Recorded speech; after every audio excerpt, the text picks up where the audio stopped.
આત્મદેવ નામના બ્રાહ્મણ બહુ સુખી સંપન્ન હતા, પણ શેર માટીની ખોટ હતી, એને ત્યાં સંતાન હતું નહીં.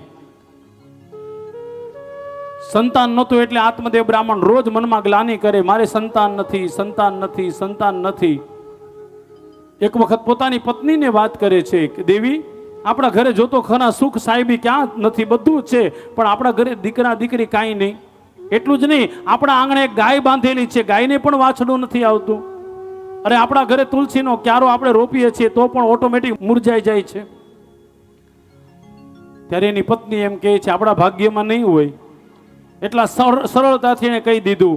પણ હવે તો આત્મદેવ બ્રાહ્મણ મનમાં ને મનમાં વિચાર કરે, શું મારા ભાગ્યમાં સંતાન નહીં હોય? ભાગવતમાં લખેલું છે, એક વખત તો આત્મદેવ નામના બ્રાહ્મણ બીજાના ઘરે પૂજા પાઠ કરવા ગયા અને લોકોએ આત્મદેવને મેણા મારવાનું ચાલુ કર્યું. આત્મદેવે જ્યારે લોકોના મોઢેથી સાંભળ્યું કે તમારા ઘરે સંતાન નથી, તમે આવા છો, તમે આવા છો, તમે આવા છો, આત્મદેવનું હૃદય રડવા લાગ્યું. યાદ રાખજો, ઘણા માણસના આંખમાં આંસુ ન આવે પણ હૈયામાં આંસુ આવે છે.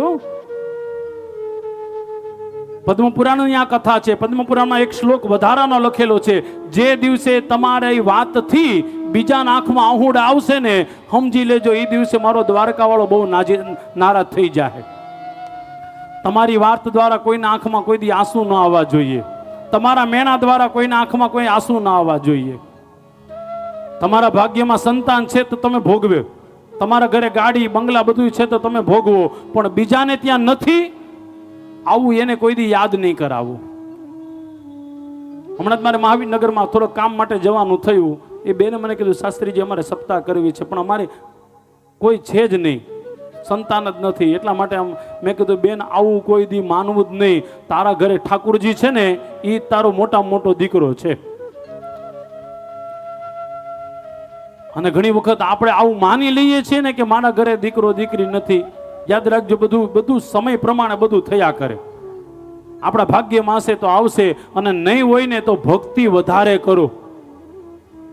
પૂજ્ય ડોંગરે બાપાના શબ્દ, સંતાન ન હોય તો દુખી ન થાવ, ભગવાનની સેવા વધારી દો. આ મારો ભગવાન છે, એ જ મારો દીકરો છે, ધીરે ધીરે એની સેવા વધારી દો.